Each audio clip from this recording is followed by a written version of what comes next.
terus gue emang semi telanjang gitu, gundal gandil gitu gue keluar. Gundal gandil gue udah yang, ya damn you gitu kan. Ada pakai handuk itu yang, kayak udah. Sebodoh malu, sebodoh apa yang penting ya gue selamat. Udahnya, yuk balik katanya kan. Itu syutingnya sempat dihentikan karena gue tuh syutingnya tuh pas. Ini di Anyer kan hotel, kolam, laut lepas. Aduh. Kebayang gak lu? Itu kan 6,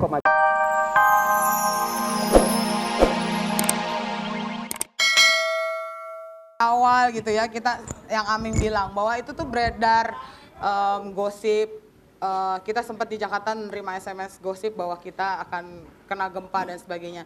Tapi secara keseluruhan emang kalau kita lihat Indonesia tuh lagi rawan gempa ya di beberapa tahun terakhir ini. Sebenarnya kalau bisa Ibu jelaskan, apa sih yang terjadi ketika gempa itu terjadi itu apa Bu sebenarnya? Jadi gini, pada dasarnya sampai saat ini tuh belum ada alat dan belum ada ilmu pengetahuan yang dapat digunakan untuk diaplikasikan untuk mengetahui bahwa gempa akan terjadi. Jadi saya juga ingin menghimbau pada masyarakat dimanapun, kalau mendengar isu bahwa gempa akan terjadi, untuk tidak terlalu didengarkan, karena itu tadi belum ada kemampuan untuk memprediksi gempa. Apakah semua gempa memang tidak bisa dideteksi Bu? Ada yang bilang bahwa kalau gempa itu sumbernya dua, ada vulkanik dan tektonik. Yang susah dideteksi itu adalah yang tektonik yang di bawah laut itu ya Bu ya. Tapi kalau yang vulkanik bisa? Apa? Sama sebetulnya, Sama aja Bu. Sama nggak bisa deteksinya. Oke.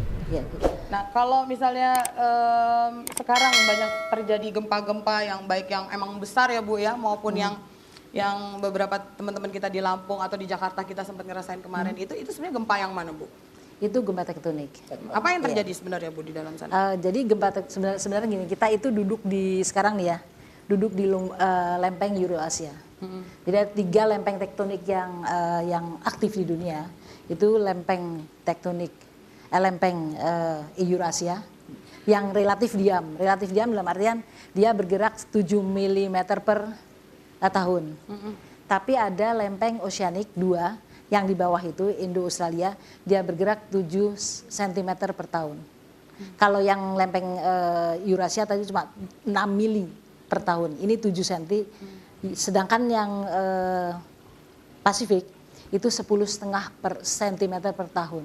Dia bergerak menuju ke arah yang di bawah ke utara ke Indonesia, yang di Pasifik ke barat ke arah Indonesia juga. Jadi kita dikelilingi oleh lempeng-lempeng aktif dunia itu. Jadi kalau boleh dibilang Bu, tanpa menakut-nakuti pemirsa dan juga penonton di sini, apakah Indonesia berada di daerah yang rawan sebenarnya Bu untuk gempa? Oh ya, jadi dia rawan. Mulai dari Sumatera Utara sampai selatan, sampai Jawa Selatan, sampai ke Bali, terus belok ke Sulawesi, dan ditambah lagi di Maluku dan Kepala Burung, hampir semua. Kecuali di Laut Jawa Utara itu sama di Kalimantan, karena memang itu di lempeng kita ya, di lempeng Eurasia. Oke, ya kita beri tepuk tangan dulu untuk Ibu. Kayaknya masih banyak banget pertanyaan untuk Ibu ya, tapi nanti kita ngobrol lagi ya Bu ya. Sementara itu saya mau ngingetin teman-teman yang seneng banget sama ramalan bintang dan pengen tahu ramalan bintangnya apa hari ini, silahkan ikuti Z-Box dengan cara gampang sekali. Anda tinggal mengetik rek, spasi Z-Box, spasi bintang Anda ke 9333 ya, itu biayanya hanya Rp500. Ngadepin gempa kayak apa ya? Pakai buat tajam-tajam aja kali. Oke, kita ngobrol lagi ya, masih sama Ibu Woro dan juga Aming ya. Bu Woro, kalau tadi kan kita bicara soal si lempeng itu, tapi kabarnya kita juga banyak sekali punya gunung-gunung Merapi gitu ya. Sebenarnya paling riskan untuk menimbulkan gempa dan bencana di Indonesia itu si lempeng-lempeng itu atau si gunung-gunung itu Bu? Atau dua-duanya? Gunung-gunung itu. Kalau gempa yang dari gunung itu ya, itu gempanya dia bergeraknya tuh dari dapur mahkamah ke atas gitu. Jadi gempa yang ditimbulkan tuh kecil-kecil gitu. Kecil-kecil sekitar 3 skala Richter, nggak gitu berasa. Yang berasa Gunung Merapi itu ininya apa, letusannya, materialnya, laharnya, iya. Kalau gempanya enggak gitu. Karena itu nggak bisa dibandingin ya, kecil sekali.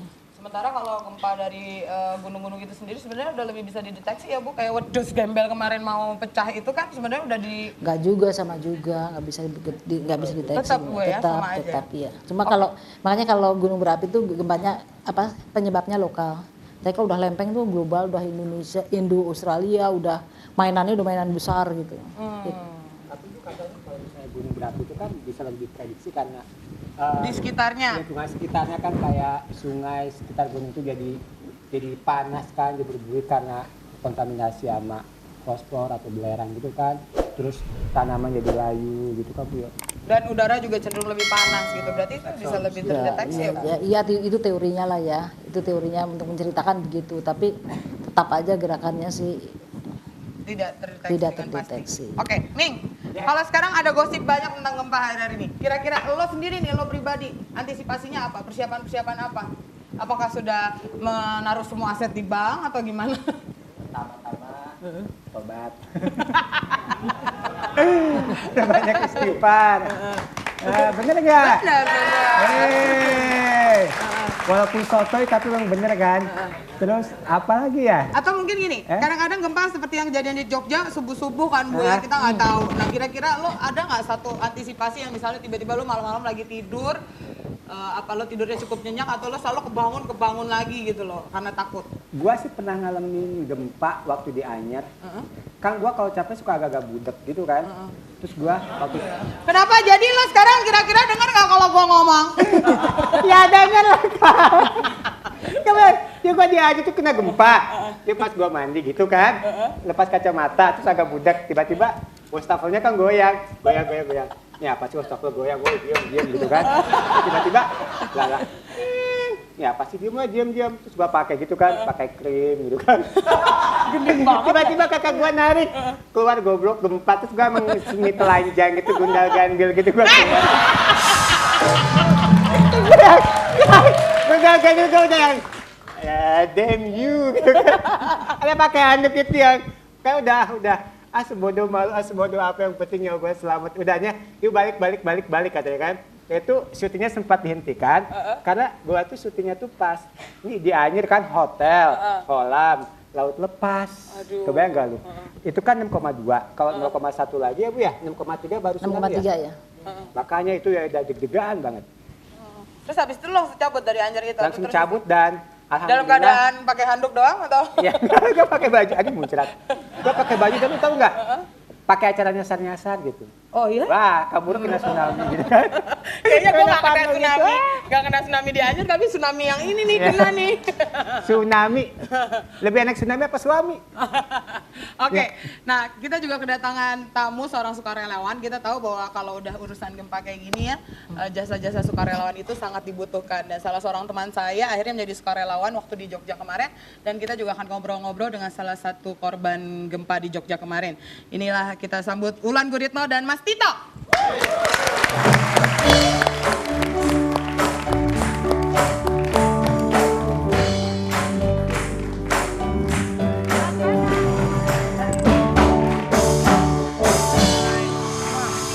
Silakan duduk.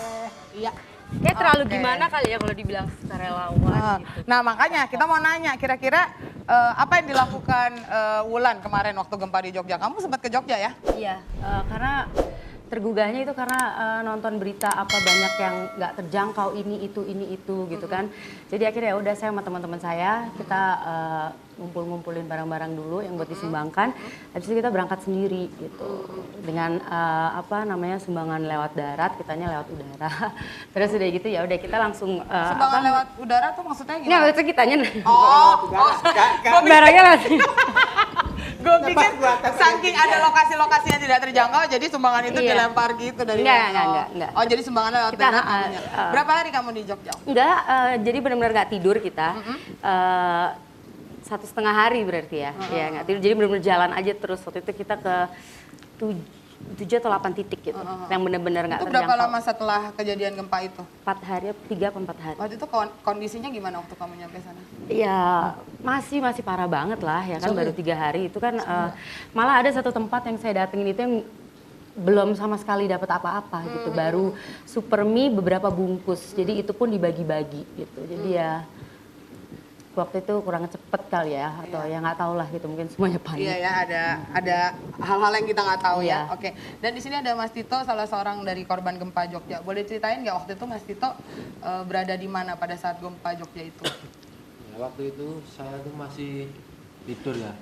Jam berapa sih Mas? Jam 5 subuh ya? Jam berapa? Itu kejadian itu sekitar jam 6 kurang. Tiba-tiba itu saya terbangun. Karena Ada guncangan iya, itu? Udah goncangan itu tiba-tiba saya terbangun tuh.